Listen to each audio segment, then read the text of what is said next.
Me when I love POV, me when I love bribery. It's my favorite thing. I think it's delicious. It tastes so good. Charlie Kirk, Steve Bannon, and QAnon conspiracy theorists all boosting far-right Wisconsin Supreme Court candidate. Yeah, I don't like that. I don't like that. Far-right QAnon conspiracy theorists and conservative group Turning Points USA are inserting themselves into Wisconsin high-stakes Supreme Court races set to take place early next month. April 4th elections between liberal Janet Protasiewicz, what the fuck? Protasiewicz and conservative Daniel Kelly will be deciding the swing seat for the deadlock court following the retirement of one of the court's conservative judges. Oh, wait a second, this could be huge. The Wisconsin W could be huge. Want to understand Dan Kelly, Wisconsin Supreme Court race? The viciously partisan Republican gerrymander that has locked in GOP majorities in our state legislature for the last decade. Holy crap. In 2008, pre-Act 43, post-Act 43. Wait. This race could turn around Wisconsin politics. Because the conservatives on the court helped push through a crazy gerrymandered set of seats that leave Republicans unable to lose, like the state house. This could make it so that they could lose it, because back in 2008, Wisconsin had 52 Democrats to 46 Republicans, and now it's 36 Democrats to 60 Republicans, based on the gerrymandered seats. It could. Progressive Victory are trying to win this specific election. Oh, is that why QAnon and fucking like crazy insane people are there?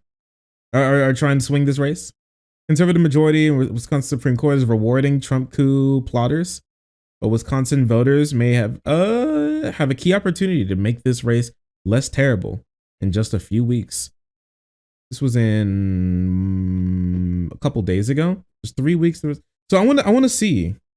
Are there any like polls on this? April 4th election between Daniel Kelly. What's this then? February 22nd, 2023, State Supreme Court. Oh, this is primary. Oh, this was the primary election. Yo, what the hell? She carried it. Wait, she obliterated this guy. What the fuck? Wait, she eviscerated this guy. What the hell? This meme is very real. 46 to 24? She almost got half the vote in a primary, with like 4 people running. Wisconsin State Supreme Court carries a bigger policy stakes than others do in the race in the country this year. Will decide whether the conservatives like Judge these fuckers or liberals these fuckers control otherwise evenly divided court, which will determine the fate of abortion rights, gerrymandering, and all sorts of memes. That's wild. If this holds, we're in for like a good meme. Wisconsin W. It's possible that we could get a Wisconsin W. It's very possible. Wisconsin State Supreme Court is incredibly gerrymandered. Yeah, there's lots of gerrymandering across the country. Thankfully, with the last cycles, it's been getting a lot better. I'm not sure what Wisconsin's new maps look like. First, it's the first day of early voting ahead of the April 4th election. Oh, so early voting has already, today. Oh yeah, early voting started today. Oh man, this is really important. This is actually really, really important. I mean, if this stays the way that, I didn't look into this, so I had no clue what was going on, but are these the people who are running? Wait, is this like oh wait, was this like my bad, I'm sorry. I was like, where's the Republican and liberal primary? But then I remembered a Republican Democrat primary, but I remember like state Supreme Court seats, they don't have an official party affiliation. So it's just my guess. Tell me if this is right. But what I think what happened here is that somebody needs to be able to get 50%. And since nobody got 50%, they're in a runoff election right now. Is that right? Yeah, they're technically supposed to be nonpartisan. But that's a crazy L for the conservative. That's a wild L. He's gonna have to pull out a lot of stops to be able to, because she's only 4 points away from winning. She's literally 4 points away from. Who's this Green Party member? Well, who's this Green member? Like, who is this? Jennifer, is this a conservative or a liberal? This is a conservative. Okay, that one's a conservative. And Everett Mitchell, the green one, the Jennifer lady, that's a conservative. So a lot of her votes will go to Kelly. Oh, this guy's apparently black. Mr. Everett Mitchell, a nonpartisan. So this guy, he's the liberal candidate. So Everett and Janet are the liberal candidates, and Daniel and Jennifer are those are the conservative candidates. Interesting. That's pretty interesting. But even with their 2 votes combined, they need to pick up like a decent amount or almost all of Everett Mitchell's votes to be able to win. That's going to be a hard fought battle. I mean, I don't know how this like typically breaks down in Wisconsin, but you need 10 points on election day and but it's definitely possible.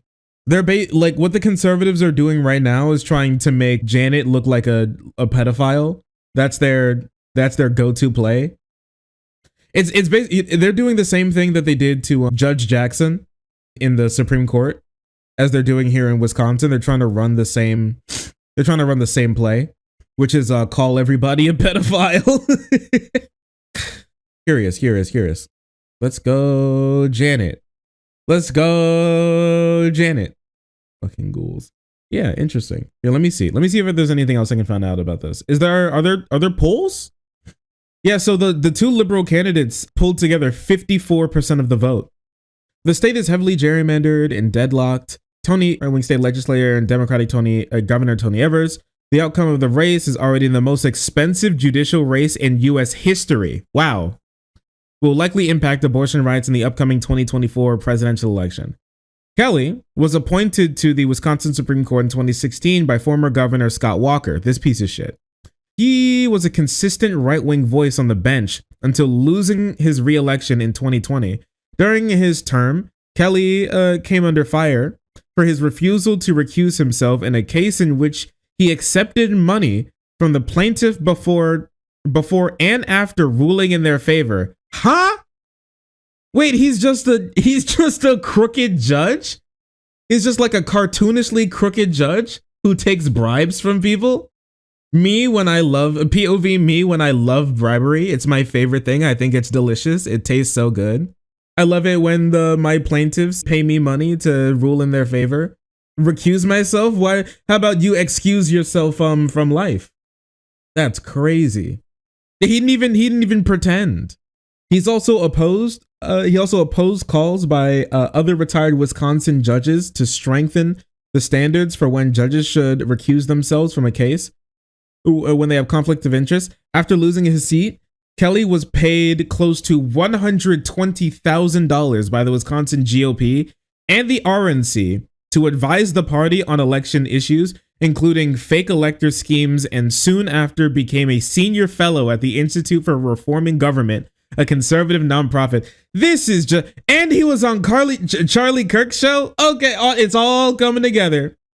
Honestly, Charlie's track record with picking candidates that win elections is not good so far. So I hope that stands. Of course, he looks like that. Dude looks like he's melting. Before his appointment, Kelly voiced his staunch opposition to abortion rights and garnered the support of numerous pro-life groups, pro-forced birth groups.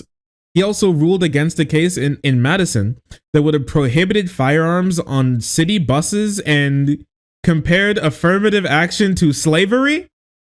On March 7th, the Turning Point's founder and right-wing host Charlie Kirk hosted him on the podcast to lambast his opponent for a softball interview. In it, Charlie called the race incredibly important and added that it could determine the fate of the 2024 election. They're actively saying that they want to steal the 2024 election. They're just outright being like, hell yeah, we should steal this election. They're like, hell yeah, if they're not able to do this, if we're not able to get these people on the court, then how else are we going to be able to overturn a close election for Donald Trump? Or, I don't know, whoever's going to be the nominee, if that guy's like either not going to make it or be in jail. Kelly described Prasowicz as a politician dressed up like a judge, and she's no judge. It appears to me that either she doesn't understand the distinction between court and the legislature or just doesn't care. Bro, dude's literally taking bribes while sitting on the bench. And then his political opponent and his opponent is the one who's crazy. Hello? So joining us now is Daniel Kelly, who is running to become a justice on the Wisconsin Supreme Court. He also served on the Wisconsin Supreme Court from 2016 to 2020. Mr. Kelly, welcome to the program. Charlie, thank you so much for having me on your show. I appreciate it. This guy's a demon. So congratulations on getting through the primary. Now you're in the general. Tell our audience about your race and the stakes of this race. Yeah, so it could hardly be higher. This is going to be an election, I think, like no other, because I have an opponent like no other. What's at stake here is the difference between the rule of law and the rule of Janet Protasevich. Well, it's the difference between gerrymandering and political conservative judges looking to destroy the country and caring about people and civil rights. Opponents. See, she's made it abundantly clear that if she's elected, she intends to place herself above the law. She's even gone so far as to say that she would place her thumb on the scales of justice to make sure that cases are resolved according to her personal values.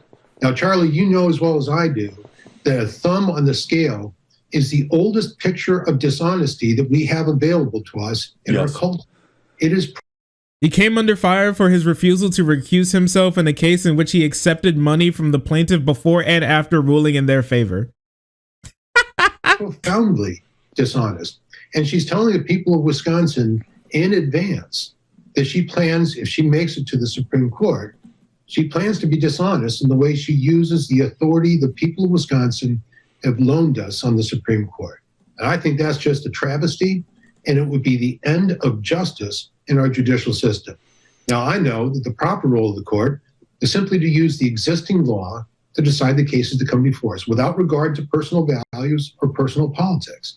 That's how you preserve the rule of law. But she wants to swap that out for the rule of Janet. So the rule of Janet. Let's dive deeper into this, and that's Janet. Impossible to pronounce last name, Protasevich or whatever. I'm looking at Let's call her she who must not be named. I thought he was gonna say hoochie coochie. I'm not gonna lie with that. I'm not gonna lie. That's what I really thought that he was about to say, and I was like, that's crazy. Yes, that's right. So this is important because the constitutional order that we respect needs judges that do the opposite of putting their thumb on the scale. That's right. They see what the law is, and then they interpret it. They're prudent, xenophobic. They are measured, but they're not biased. You're trying to tell me He accepted money from a plaintiff before and after ruling in their favor. Also paid $120,000 by Wisconsin GOP to help them win races.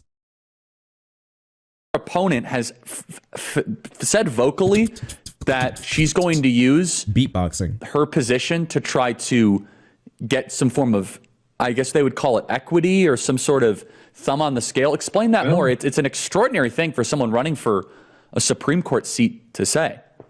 It really. This just in, Supreme Court justice says she cares about equality and balancing human rights. Crazy. Yes, it's and this is why I say she's an opponent like no other. I don't know of any judicial candidate in the history of the country who's come out and said that she would put her thumb on the scales of justice. So it's an amazing thing. It is.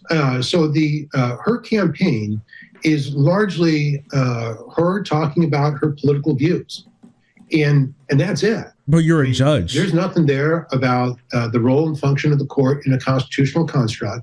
There's nothing there about a judicial philosophy on how to handle the rule of law in constitutional provisions. There's just nothing. She's a politician dressed up like a judge, but she is no judge. It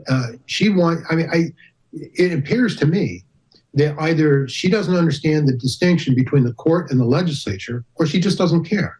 I mean, in our constitutional form of government, Anyways, on February 21st, the day of the primary, Julian Appling, president of the right-wing anti-abortion Christian group Wisconsin Family Council, joined Kirk to attack Protasevich. Kirk agreed with Appling's endorsement of Kelly, saying Dan Kelly is the best of all of them. Kirk also pointed No, it is. It's important for winning 2024. The court's ability to uphold election integrity. Holy. On Wednesday, Pressler. So who is this?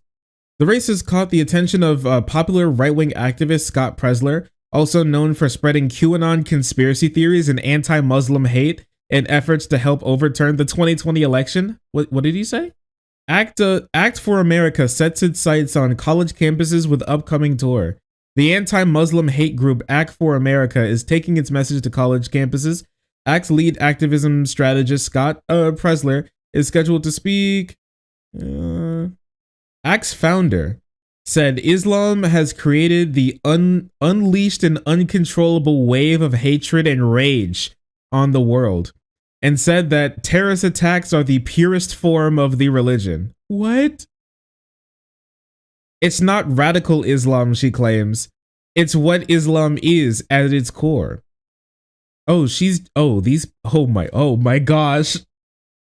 Oh no. Oh, they're like all Muslims are terrorists type guys. This is crazy. Yo, this is the type of person who like endorsed the Christchurch shooting. Okay. Interesting. This guy looks like, dude looks like he runs a cult. That too, he does look like he also runs a cult. And I don't like it. I'm not a fan. I'm an anti-fan, actually. I'm a hater. I hate it. I dislike it. All right, well. What we can hope is that with all of this happening, what we can hope is that Dan is unable to make up a, what is it? Was it like 28-point deficit? It's definitely possible, but it's going to be hard. He's going to have to get literally every single vote from the other conservative candidate. And he's going to have to get votes from either the other liberal candidate and Janet combined to be able to win, it seems. Come here. Oh. Hi. Oh, sorry. I didn't see you there. If you're enjoying the content, hit the subscribe button. If you don't, it'll make Boo very sad. I know a bunch of you who are watching are not subscribed. Join the frenzy. You won't regret it. Thank you, Boo.